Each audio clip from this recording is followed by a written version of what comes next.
Hello and welcome to my first long video. आज हम बात करने वाले हैं बुर्किना फासो के प्रेसिडेंट और अफ्रीका के यंगेस्ट लीडर इब्राहिम ट्राओरे के बारे में।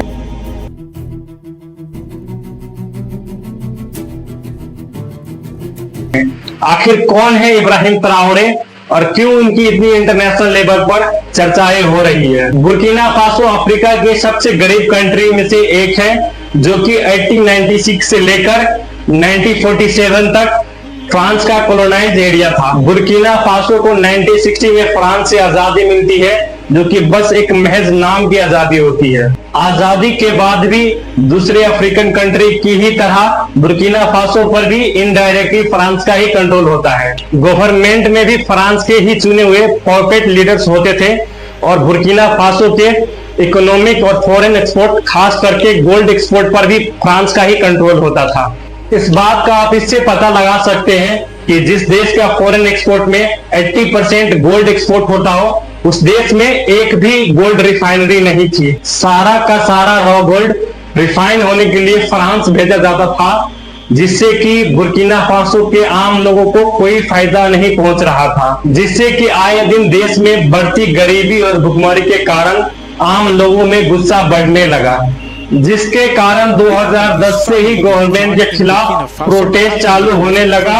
अलग अलग आतंकी ग्रुप भी जन्म लेने लगे, जिससे कि 2015 में बेल्स कॉम्पोरे की सरकार गिर जाती है, जो कि पिछले 27 साल से बुर्किना फासो पर रूल कर रहे होते हैं।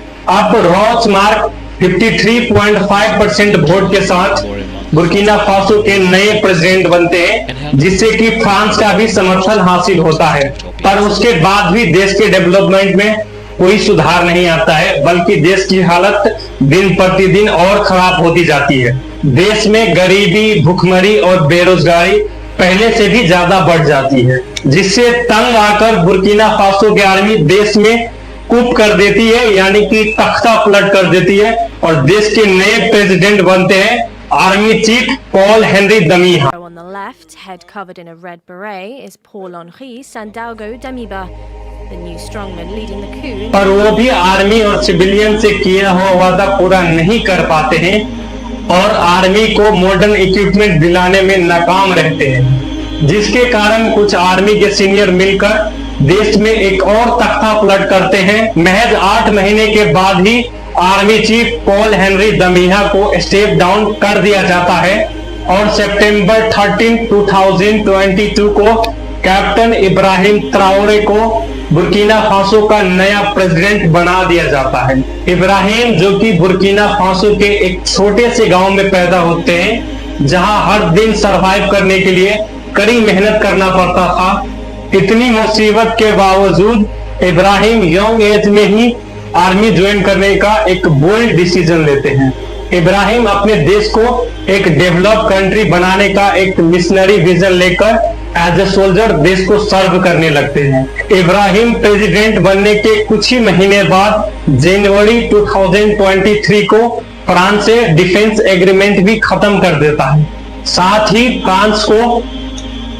फ्रांस को वार्निंग देते हुए उनको 1 महीने का टाइम भी देता है कि वो अपनी आर्मी बुर्किना फासो से वापस बुला ले, जिसके रिस्पॉन्स में फ्रांस चुपचाप अपनी आर्मी बुर्किना फासो से हटा लेता है। साथ ही इब्राहिम फ्रांस को गोल्ड और यूरेनियम सप्लाई करना बंद कर देते हैं और कई फॉरेन गोल्ड माइनिंग कंपनियों को नेशनलाइज भी कर देते हैं।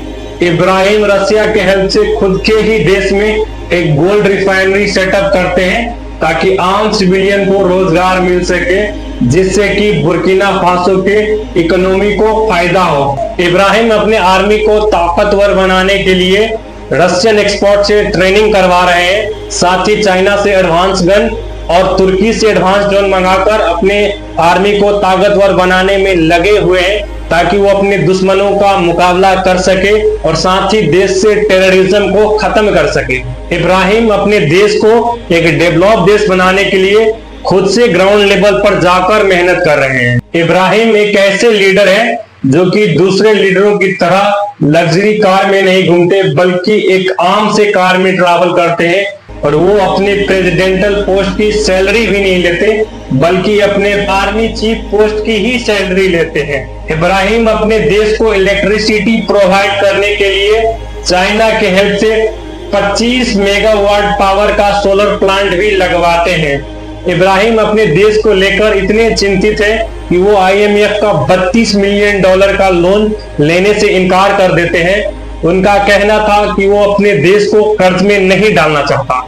यही नहीं, जब सऊदी के क्राउन प्रिंस मोहम्मद बिन सलमान बुर्किना फासो में 100 मस्जिदें बनाने का ऑफर देते हैं तो वो उन्हें भी मना कर देते हैं। उनका कहना यह था कि आप 100 मस्जिद की जगह 100 स्कूल्स बनाइए। जब हमारे लोग एजुकेटेड हो जाएंगे तो वो अपनी इबादत गाह खुद ही बना लेंगे। इब्राहिम के इन्हीं फोटो के कारण आज बुर्किना फासो में नर्सरी से लेकर यूनिवर्सिटी तक की एजुकेशन कंप्लीटली फ्री है। इब्राहिम ने बुर्किना फासो में हेल्थ सर्विसेज को भी कंप्लीटली फ्री कर दिया है, जिसके कारण बुर्किना फासो के लोग उनको अपना लीडर मानते हैं, अपना हीरो मानते हैं। इब्राहिम रेगुलरली मेहनत कर रहे हैं ताकि वो अपने देश को एक डेवलप देश बना सके।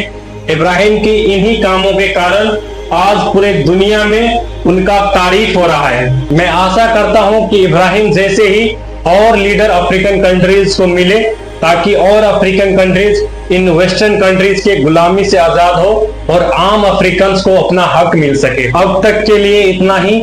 ऐसे और वीडियोस के लिए मेरे चैनल को सब्सक्राइब कीजिए, अपना प्यार दीजिए।